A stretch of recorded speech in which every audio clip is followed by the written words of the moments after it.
While we look at some of Van Gogh's paintings, let's talk about something.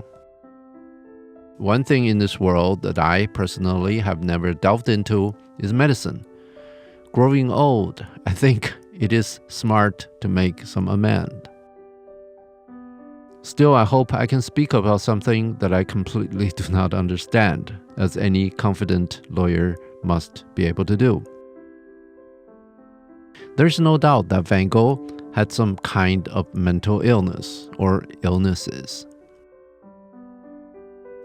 I know from experience that artists are sensitive people who are affected more by their environments, especially sufferings of either themselves or others. Van Gogh was certainly sensitive and prone to suffering.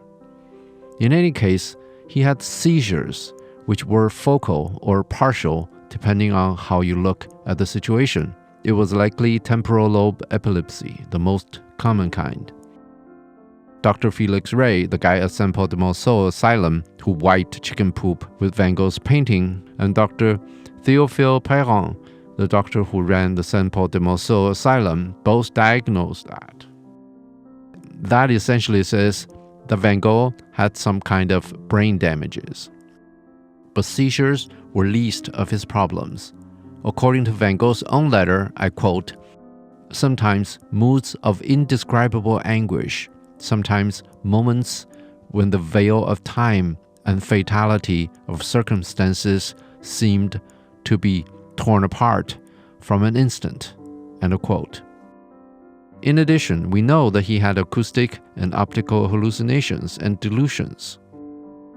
Besides garden variety bipolar disorder of psychomaniac and depressive episodes, he had symptoms of the so-called maniac depression, which is maniac and depressive episodes happening at the same time. Whatever was Van Gogh's problem or problems, they are, even today, treated symptomatically. In other words, nobody knows what is going on.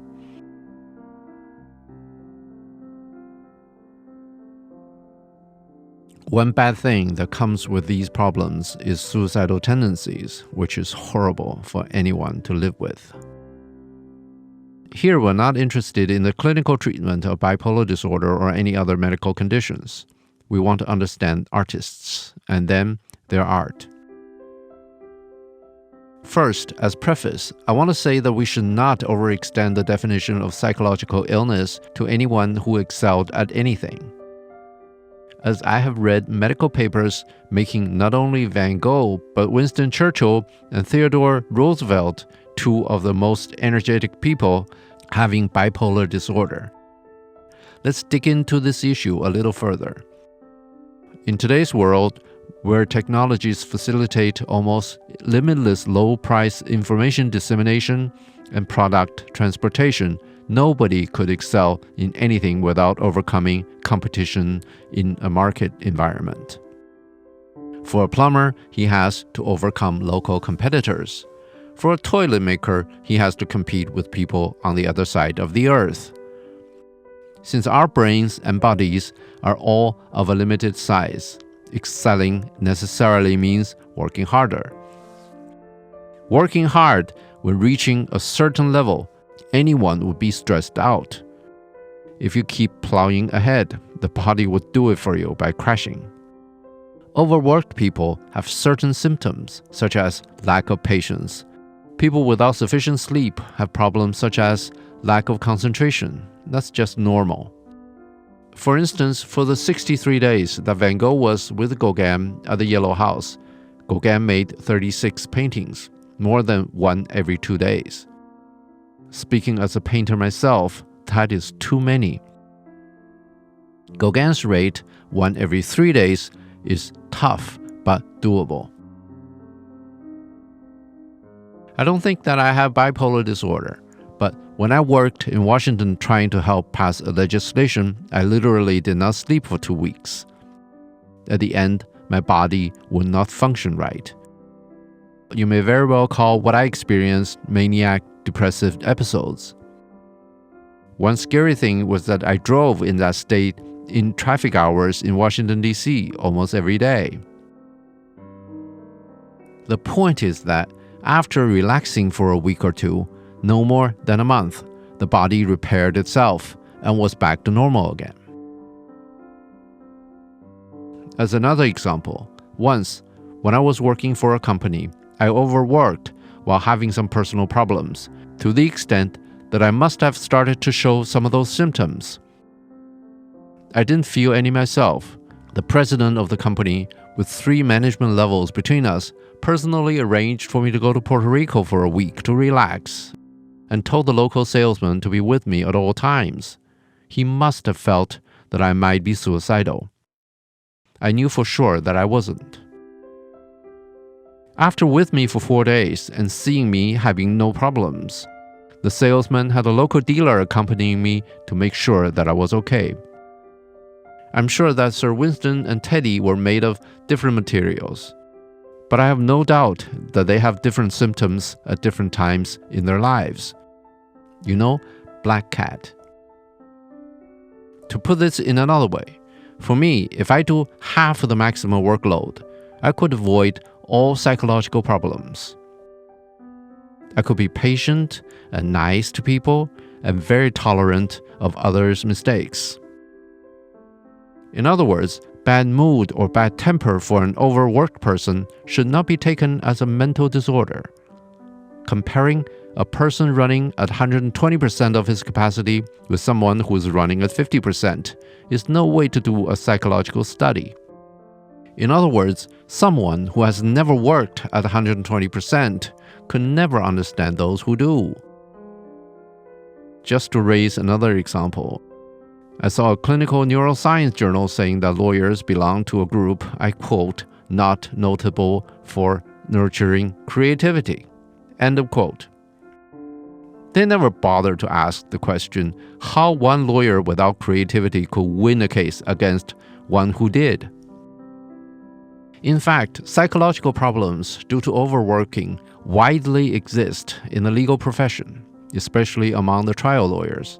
You know, the kind who take your case to court. In other words, to quote one researcher, bipolar disorder may carry certain advantages for creativity. End of quote. It is simply a sick way of saying that working hard can make one more productive. In any case, I don't think we need serious research to understand that artists often appear weird simply because they don't have the energy to conform, basically observing the crowd uncritically and following the prevailing behaviors, whatever they are. In other words, if anyone strives to be politically correct, he is not going to be an artist. Well, it takes much longer than I thought to get over my first point. But with that behind us, let's talk about Van Gogh. At first, admittedly ignorant of medicine in general and psychology in particular, I tried to understand what the medical profession was doing by reading the studies on Van Gogh. And progressively more recent cases like Virginia Woolf, Ashal Gorky, and Mark Rothko. If you think that those cases are not recent enough, I did read about Matthew Wong, the Canadian painter of Hong Kong immigrant parents. Wong may not make a great case for bipolar disorder study because he was also autistic and had the so-called Tourette syndrome. In any case, notwithstanding many real brain dysfunctions, I feel that the field of medicine is not sufficiently considering the powerful effect of overworking on psychology. Also, the medical profession did not provide many important answers, such as whether overworking would turn a person to kill himself or herself in Virginia Woolf's case. It puzzles me that after spending so much money in research, we still don't fundamentally know more about bipolar disorder than Van Gogh's time. In Van Gogh's case, the lack of nutrition, poor living conditions, fixation on the whorehouses, where he was mentally screwed by those girls, syphilis, heavy drinking and smoking, lead poisoning from paint, turpentine vapor as it was used as an oil thinner, and Zheng from absinthe, his alcoholic beverage of choice because it was the cheapest, and delirium from alcoholic withdrawal probably made him suicidal. The pity is that I don't know whether he would be suicidal if he had not worked so hard. Of course, historically speaking, suicidal as he was still probably killed by those two teenagers playing cowboys. Although that point is no longer important to us. For artists today, we have antidepressants like Prozac, which treats symptoms. Other than that, we're on our own. Our task of understanding Van Gogh continues in the next episode. I'll see you then.